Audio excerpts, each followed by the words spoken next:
Mambo vipi mtazamaji wa SAUT TV, ni matumaini yangu ubuheri wa afya, na kama afya imeyumba basi Mwenyezi Mungu aweze kukuafu uweze kurejelea katika hali yako ya kawaida.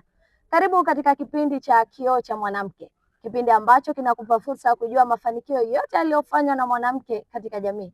Kwa siku ya leo ninayekuongozea kipindi hiki, jina langu ni Mariam Fakii, nikiwa na mada mezani, mwanamke na usawa wa elimu lakini pia na jinsia, na nitakuwa naye Pendo Mrida, miongoni mwa wanawake ambao wanasimamia taasisi inayoleta usawa katika elimu na jinsia.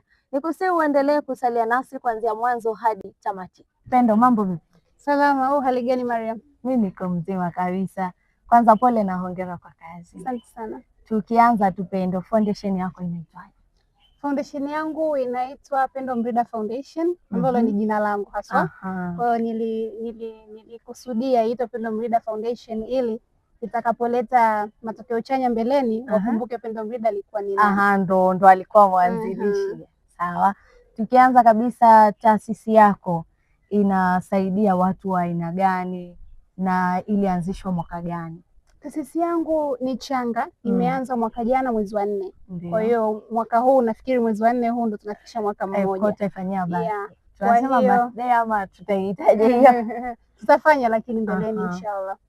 Inajihusisha na in advocate gender equality na quality education, usawa kwa watu wote, hasa kwenye masuala ya elimu na jinsia. Ndio.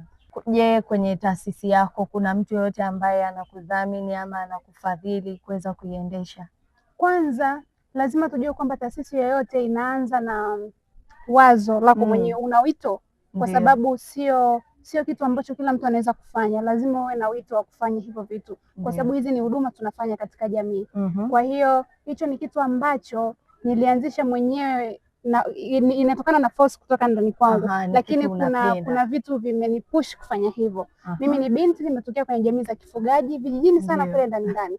Kwa hiyo kuna vitu vilipelekea nikaanzisha taasisi hiyo, lakini ilisukuma kitu ambacho kilikuwa ndani yangu. Na wewe ni mfugaji mzuri sana. Na unasaidia watu wa aina gani haswa? Tuna dili na watoto wote, mostly watoto, lakini pia wanawake, kwa sababu tukisema usawa wa kijinsia hasa kwenye masuala ya elimu tunamaanisha kuwa watoto wa jinsia zote wanapaswa wapate elimu sawa, haki na iliyo bora. Kwa nafikiri tunadili na watu hao, lakini pia uwezeshaji wa vijana na wanawake. Umegusia hapo masuala ya wanawake na watoto. Ni huduma zipi hasa huwa mnawapatia watoto na wanawake? Kwanza ni kuhakikisha kwamba watoto wote wanakuwa na access ya education. Unajua hasa kwenye jamii zetu za kifugaji kule, wafugaji huwa wanaweka mbele sana ufugaji. Wanasahau kwamba watoto wanapaswa pia wasome, lakini wanapaswa wajue kwamba wanapaswa kuwa na ufugaji wenye tija. Kwa hiyo tuna advocate hasa mashuleni, tunafanya outreach, lakini pia tunafanya programs za seminars kuhamasisha watoto wenyewe mashuleni, lakini wazazi, ili wawapeleke watoto wao shule na wapate elimu iliyo bora. Kuna yule mtazamaji ambaye labda hakuelewa maana ya neno outreach kwa Kiswahili. Sasa tukiachana na lugha ya Kimombo, outreach tunaweza tukasema ni tunatembelea shule kadha wa kadha. Yani mnatembelea shule, mnakuwa mnatoa elimu, si ndio? Tunatembelea mashuleni, tunatoa elimu, vifaa vya shule kama madaftari, tunatoa taulo za kike kwa mabinti. Na nafikiri mwezi ujao tarehe 28 ni maadhimisho ya siku ya hedhi salama duniani, na tunatarajia kufanya outreach mkoa wa Mara kule kwenye jamii za ufugaji ndani sana. Nategemea na mimi nitapata mwaliko wa kushiriki hiyo. Karibu sana Maria. Asante. Tukiendelea Pendo, unajua kiuhalisia wewe ni mwanafunzi. Sasa unapataje yani kupangilia muda wako, kupata muda wa kuiendesha taasisi, lakini pia muda wa kubalance masomo yako, yani kuweka sawa masomo na taasisi, vyote viende sawa kwa wakati mmoja? Asante Mariam, vyote vinawezekana kwa sababu sio muda wote tunatumia kwa ajili ya masomo. Lazima uwe na kitu ambacho unakifanya extra. Ukiachana na masomo ya darasani, unapaswa uwe na kitu kingine cha ziada. Na kila mtu amezaliwa na talanta yake. Najua Mariam una talanta yako pia. Kwa hiyo lazima ujitafutie muda wa kufanya vile pia ambavyo vitakusaidia baadaye, kwa sababu tuna elimu ya darasani, lakini pia tuna elimu dunia. Lazima tuhakikishe kwamba tunayafikia matarajio yetu sisi, lakini pia tunayatimiliza yale maono ambayo Mungu aliyaweka ndani yetu. Kwa mimi nilitambua kwamba maono yangu ni haya, napaswa kusimama kwa ajili ya mabinti wengine, nikapate kufanyika daraja siku moja, ili siku moja mtoto akikua aseme kwamba nimefika hatua hii kwa sababu ya pendo. Ni vizuri sana, na unajua kwenye kila safari kuna changamoto. Ndiyo. Kwa upande wako sasa, wakati unataka kuanzisha foundation na mpaka sasa hivi ambapo inaendelea, ni changamoto ipi kubwa ambayo unakutana nayo? Changamoto Mariam, huwa ni nyingi na zinaanza na mtu binafsi. Unajua, nilikuwa na wazo hilo kuanzia muda sana. Kama unaona taasisi yangu nimeanzisha mwaka jana, lakini nimekuwa nikifanya outreaches, nimekuwa nikifanya vitu mbalimbali vinavyohusiana na jamii hiyo. Na mwaka juzi wa uongozi Mariam, mimi nilikuwa ni kamishna wa jinsia, ustawi wa jamii na maendeleo ya wanawake, vyuo na vyuo vikuu. Kwa hiyo ni passion ambayo nilikuwa nayo kuanzia mwanzo. Lakini nilikuwa ninawaza ni vipi ninaweza kuanza, nitafanikiwa, jamii itaipokeaje hilo? Kwa hiyo ni changamoto ya kwanza. Lakini pia changamoto ya pili ni mwitikio wa jamii. Unajua jamii zetu za kifugaji, unapoenda kumwambia mfugaji anapaswa mpeleke aende shule asifuge, inakuwa ni changamoto. Lakini si changamoto ambazo zinanizuia kwenda mbele. Zinasimama kama stepping stone. Zinanifanya nifikirie njia nzuri zaidi ya kuwafikia wao. Na kama taasisi, kwa vile inasaidia watu, ni wazi kwamba inahitaji fedha. Sasa wewe kama wewe, huwa unatolea wapi fedha za kuiendesha taasisi yako? Taasisi yote Mariam, kama nilivyokuambia mwanzo, ukiwa na maono, ukiwa na nia, yote yanawezekana.